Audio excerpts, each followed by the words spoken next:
setup you got there. Yeah. So that's the hole for the one-piece truss rod. Is that the most dangerous tool in the shop? Is that the most dangerous tool in the shop? According to some people, it would be. Don't try this at home. Yeah. The first thing you want to know about what I'm doing here, we're going to talk about truss rods and how two-piece truss rods suck. They destroy your tone. They're garbage. They're pedestrian, amateur guitar builder things.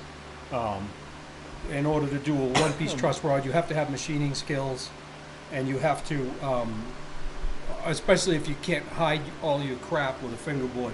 If you're building a real nice neck, like a one-piece neck, you need machining skills.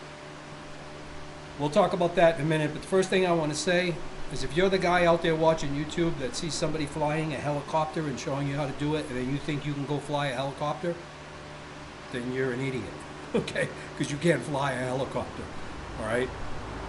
You see me doing this with this machine? Michelle, show that blade. That blade is nasty, okay? Better unplug the machine. Huh? No, it's still plugged in. I know. That blade is nasty, all right? You do not want to be on the wrong end of that. This process I'm doing right here can go wrong very fast, okay? And I mean quick, in a heartbeat. Like a broken window? Yeah, and you could get hurt. It could throw this sled right out of here, okay? So don't.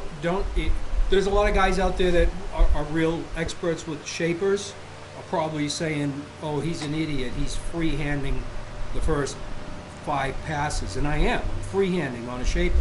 And guess what? Those guys are probably right, okay? So this is probably not what would be considered safe. I think you're filming the ceiling. Okay. This is not what would be considered safe shaper operation, okay? But I am showing you a way that I use to make a truss rod slot, a curved truss rod slot in a one-piece neck, okay? It's 5.5 millimeter, about 7/32, 216,000, whatever. Don't quote me on that. And then, and the reason why is you need a curved, a slot that's shaped like that, okay? That's how a one-piece truss rod works. Now, this is not how Leo Fender did it. In no way, shape, or form. Again, shaper, dangerous. I can't state enough how dangerous this machine is. I've heard this over and over. You know, you'll go to lunch with somebody, he'll bring his woodworker friend, guy makes really nice kitchen cabinets or whatever stuff, you know. And I ask him, hey, what kind of shaper you got over there? And they'll say, oh, I'm no shaper. I like my hands. I use a router table, like something like that, okay? And, you know, to me, that's no more dangerous than that, okay? Because to me,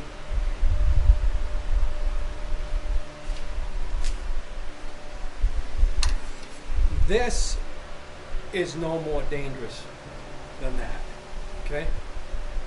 If you were in prison and you needed to kill somebody, would you smuggle in a shaper with a screwdriver? Okay, that's not a great analogy, all right? I wish we had a delete button because it just came into my head. Anyway, long story short, the most dangerous tool in your shop, if it's a wood shop, my shop has everything. I weld, I got milling machines, I got lathes, you know, I got all kinds of woodworking tools. If you ask me what the most dangerous tool in You my hurt shop, yourself more on that thing. if you ask me what the most dangerous tool in my shop is, I'm going to tell you the one that's in my hand, the one I'm using right now, okay? Because this can hurt you as well as that, all right? I remember one time I was working with my father on this job, this big job. I was real young, and there's people welding and grinding all around us. And this one guy's trying to pry something with a screwdriver, and I'm watching him, and my father says to me, don't ever use a screwdriver that way. And he goes, he's about to stick that thing through his hand. And sure enough, he sticks that thing in his hand, rips his hand open, and I'm like, holy shit, a screwdriver's a dangerous tool. You know? Yeah, it's the tool. Respect the tool you're using. They're all dangerous. Okay? This is no more dangerous than any other tool. You just have to know how to use it. If you're just watching this video and you think you're going to cut a curved slot and set this kind of monster bit up, and you have no experience with one of these, I don't recommend it. I'm It's a fancy thing you got it on there. Right. But so check out that slot. That in a few passes just made a perfectly squared slot, right? That is curved. Now, you'll say, oh, but it's square on the ends, right? And it's also round on the inside because the blade is round. Well, that's no good, right? You can't have that. So then you come over here.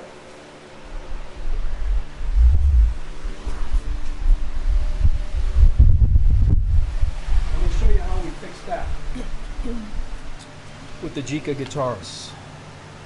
Okay, we got this jig over here sitting on the milling machine. This is a multi-purpose jig. I can drill, as you can see, I can drill all my holes with this jig, both sides of the neck, front and back. Okay, so in this case the neck would be on backwards from the line on there. Backwards, yeah, because the neck's on upside down. And now you see, real quick before that, see, come over here, Michelle. This is a drill bushing with the hole at the exact angle to come out and poke through here for a 3/16 rod. Okay, so you're gonna have to have some. But now, how do I make that flat on the bottom so it goes down and then straight up instead of round like the blade? Okay, and how do I make this round because we don't want this square? Again, this is not how Leo did it. Leo used a milling machine that is very big, and they really don't use them in industry anymore. You can get one. They're not that expensive, but you got to have a place to put it. Okay, here it is. See this jig? This is brilliant, okay? 2 machinist rods and a 7/32 hole, okay? So I can slide this in here, and I can bring this till that hole is halfway through that hole, okay? Slam that sucker down, and drop my 7/32 bit, and it rounds my slot.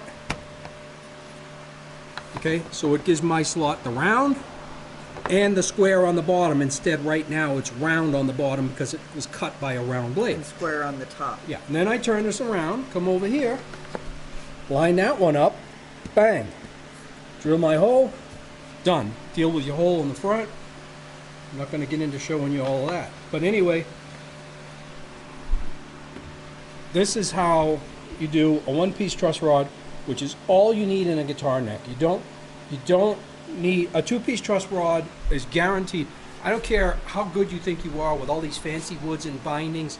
You take that pile of crap you built and take that rod out of it, that big giant 2-piece rod, I guarantee you that guitar will sound better. Better with no rod, because then you'll have a problem with it functioning. But for tone, these rods are the best. It's just a proven thing. If you think that that's not true, it's because you only know how to cut a straight slot. It's all you can figure out. And those rods were invented sort of in the 80s when everyone wanted to start building guitars. And when I was a little kid, the first thing I did was take a broken Jazzmaster. The headstock was all busted up. I couldn't wait to tear that fingerboard off to see how a truss rod worked. A 1-piece rod, and I realized it's backwards from this because it's got a fingerboard. But you know, it's a curved slot, and I thought, oh shit, how the hell do you do that? I know how to use a router, but how do you make a curved slot, right? Well, you know, there's a lot of different ways to do it, but none of them are easy. So they started selling these 2-piece truss rods to people, and they rattle. So what you do is you put a big rubber freaking boot around it. Totally destroys the tone of your neck completely. And then these other guys, they put literally silicone on the bottom, the shit you seal your windows with. I'm not kidding. Silicone. And push a rod in, and then their filler strip with epoxy. Two things you don't want anywhere near your guitar: silicone and epoxy. They're both really bad things. Rubber on a and guitar. Plastic. Yeah, really bad things on a guitar. Okay, Good I for don't. your car. I don't even use super glue anywhere near a guitar. You know, hide glue is guitar glue. Okay, for me anyway. And if you completely disagree with me and you love your two-piece truss rod, good for you. That's fine. Then I don't know what I'm talking about, and that's fine. Now, the other thing I see that's even worse is what's my big pet peeve that I see on YouTube everybody do after they put the big giant two-piece truss rod in. The carbon fiber Oh my strips. God, they grind down left and right under the fingerboard and then epoxy these two carbon fiber that are strong as steel rods in there. It's like, what's going on here? I mean, I'd like to know, because is like there a Godzilla or something that hangs around waiting for you to go to bed, and then he comes in your guitar and bends all your necks? I mean, these guys are using like gauge 9 strings anyway. They're all little babies with their little gauge 9 strings. Now don't make fun of people's strings, You got Bob. string gauges, whatever. But what I'm saying is, a 9 gauge string, and you need a giant two-piece rod and 2 carbon fiber rods. Maybe your neck wood sucks. Okay, maybe you're using master grade. What are you using? Maybe you're using master grade flame maple. Well, guess what? That's soft maple, and that's not neck wood. Okay, master grade with all those stripes in it. Okay, good hard sugar maple can have a little bit of figure in it, like these ones over here. But it's never going to look, you know, like crazy flame. Okay, it's going to have figure in it, but it's never going to look crazy. Okay, and Oh, there's a little. well, this is spalting because these are dead quarter sawn. I won't build any other way. But there's a lot to that. We can So get that makes the neck more stable to start out with. Yeah, we can get into all these other things, all right? But this video is just about cutting, my way of cutting a curved fret slot. But for example, when this is a piece of lumber, okay, for me, at this stage, when it goes in here, all of my math for every other stage is figured at 60 thousandths over an inch right now. Exactly, flat, before any radius, before any carving here, okay? So I start with a board that's well over 1.5 inches, right? Well, if I took that 1.5 inch board and just took my planer and my joiner out and just started hogging it down to 60 over that, and then cut the outside shape, right? I'm gonna have a neck that's as bad as a neck built on a CNC, garbage. Just like when you go into Guitar Center and you see all those beautiful fenders hanging on the wall, and you take one down and you look at it, and the neck looks like a freaking banana, and you loosen the strings up and it still looks like a banana. And you're like, what's the deal? They're building all these beautiful guitars, but the necks are all screwy. Well, because CNC's made this even easier to make this mistake, and production guitars were never great. They never really followed what I'm going to talk about in production guitars, but I will take that plank of wood and I will take a little bit off of it, of course, join one side so it's flat, and I'll let it sit. It's going to turn. I don't give a shit how dry it is. It's going to either turn this way or this way. Now you'll know which is the front of the neck and which is the back of the neck, not what it looks like. Okay, you can't look at grain orientation other than that it's quarter and go, yeah, this neck needs to go this way. Okay, no, maybe it needs to go this way. Well, how do you know? You test the strength of the wood by watching what the wood does over time. Take a little more off, watch it again. But you can't build production guitars like that. Now CNC's made this even worse because they take the piece of wood, put it in the machine, write the program, and an hour later it's a neck with fret slots and everything. It's down to the core of the wood. You whittled all the wood away. You don't know what that thing's going to do. It's going to twist, it's going to turn, you know. And so what is a truss rod for? This is about truss rods. What is the truss rod for in the neck? Let's see if you know. You don't even play guitar. It's to adjust against the pressure of the strings that want to bow it up into a banana. Oh my God. Somebody who doesn't even play guitar knows what a truss rod is for. Is a truss rod to straighten your neck? No. See, supposed to be straight this is to why they start? started inventing giant double-piece truss rods and stuff. Because you build a shitty neck that's doing this. Already bending. Yeah, like most Gibson Les Pauls, right? When you loosen the truss rod, it's like ring with the strings all loose. And you're cranking the shit out of the truss rod, okay? In order to straighten the neck. Now what? Now you put strings on it. What if you use heavy strings like me? 11s, 12s, and 13s. You're done. No truss rod's going to hold that, okay? That's why they put the carbon fibers No, in? well, now you're fighting yourself. Because if it warps, now you're cranking the truss rod against the carbon fiber. Huh. Yeah, you see? See how it all doesn't work? It's all about a good one-piece truss rod is all you need. Because it's only supposed to be just tight the tiniest bit to counteract the tension of the gauge strings you use, not to straighten your neck. If you build a neck that's crooked, you don't know how to build a neck. You're not supposed to be cranking a truss rod, looking down the neck with no strings on it and cranking it until it's straight and going, oh, it's finally straight. No, that's a shit neck. Okay, there's plenty of factory guitars that look like that. They look like that in the 50s. They're $100,000 now. They're $200,000 Les Pauls. You loosen the strings, and the truss rod's so tight. Why does one guitar sound great and the other not? And one of the reasons is the truss rod's that tight in the neck, the guitar's going to sound stiff. When you vibrato, the neck's not going to breathe and move with the note and get that tone. A good guitar is a good guitar, whether it's $300,000 or $5, okay? A $300,000 Les Paul can still be a pile of crap and sound like shit because of something But it's historic. yeah, because of something like that, okay? It has provenance. So I'm talking about like little details in guitar building here. But anyway, you know, hopefully you learned something today. That's some pretty wood. But this is stellar. This is unbelievable quarter It's got some sawn, color in it too. quarter sawn sugar maple. What do you call those little squares on it? Those lines? Spalting or whatever you want to call it. That's the quarter side, see? You know, where a fender. So when you cut it this away is the expensive to buy wood like this. Most wood is cut slab, so it would be this way. This is what you'd see on the front of the neck, okay? So why is this better on a neck? You tell me. See this? The grain's going this way? Because it's more stable. Why? Because that's the thin side. Okay, well let's say you're correct, but let's say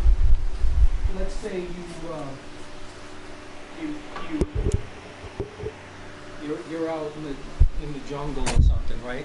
Making And you find a 2x4. that movie, whatever it was, with Arnold and all those guys, and The that Expendables. thing in the trees, whatever, and you got to cross this thing, and there's a freaking stream about 2,000 feet down. If you fall, you're dead, man. You're gone. And there's a pile of wood there, like lumber, in the middle of the jungle, right? And they're like 2x8s, all right? And you got to cross them. And you got Jesse Ventura. What's he like? Maybe 280, or in that movie, more like closer to 3. Right? I don't know. You got Arnold. You got all these big dudes, right? We're gonna catapult it over a rock and then slam it down on the other side, and we're gonna cross the river, right? So picture they're 2x8s. So you don't want the boingy side facing Yeah, so down. if you're gonna put them this way, then the big dude's gonna get out in the middle, and whoa, it might even crack, and you'll all die. But if you took them all and turned them this way, Show the end piece. who cares about the grain now? This had not. Now this is the grain. Oh, The whole okay. piece So, of wood so is the you're grain. talking about. Yeah, the my piece of- example is forget the grain. Make pretend this is just metal or something, okay? There is no grain, although there is grain in metal, but just for the conversation. Because it's stronger this way, okay? It's stronger against the forces this way than this way. So you would tie a vine around them all. Yeah, you'd have shorter step. You'd have to be more careful. You wouldn't have the width, but it would hold you. It'd be really strong. Well, Be stiffer. yeah, you It'd come be over stiff. here and you look at your neck, and your neck, against the tension of the strings, there's some force against it, okay? If your grain's going this way, guess what? It's stiffer. No, it's weaker. If your grain is going Oh. the way it is on this one, it's stiffer against this, So okay?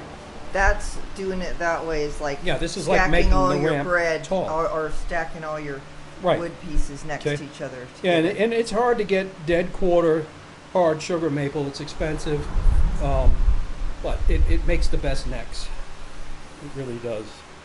But anyway, So if you're doing it and it's not like that, then it's going to make it less stable and twisty. Right. Let's take this one out and then we can end this video just so you can see it. I'm going to show you this jig. Don't skimp on a jig like this, okay? Because it needs to be heavy and solid. All I thought you right. said don't try this at home. I did. You see, there's the truss rod curve. And the math is all figured out so that at this backing here, that when that bearing right here touches, the depth of that blade and where the blade exits the neck is exactly where I want the truss rod to end, given I make my half hole, okay? That's exactly where I want the truss rod to start and end, and the curve I want. So there's a lot of math involved in making this jig, but when you do it right, it's not a problem. And again, the other way there's only really one other way you can do this. No, it's two. Okay, a CNC machine. If you have one and you know how to program it, you can cut this curved slot no problem. Okay, that's not going to be something everybody has. The other way you can do it is with a big milling machine that has a table that does this. Okay, I know some people that do that, and that is how Leo did it. That's the machines that would have been in the 50s in that factory.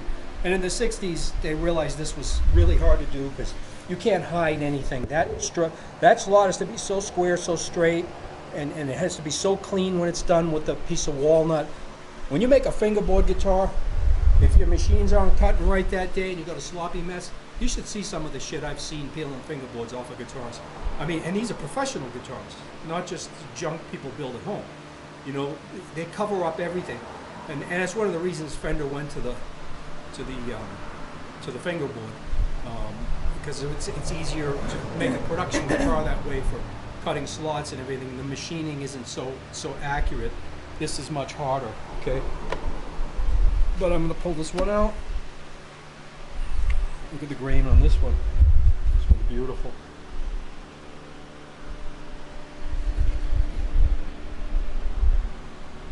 It's striped. I mean, when that's all darkened up, you'll see that it's fully striped. But light striping is what you find on real hard maple. The only thing you'll have doing it this way is, you see, you take this little chip out here, but that I know exactly how far that chips, and that's my straightening hole. That's my real measurement, is the end of that chip.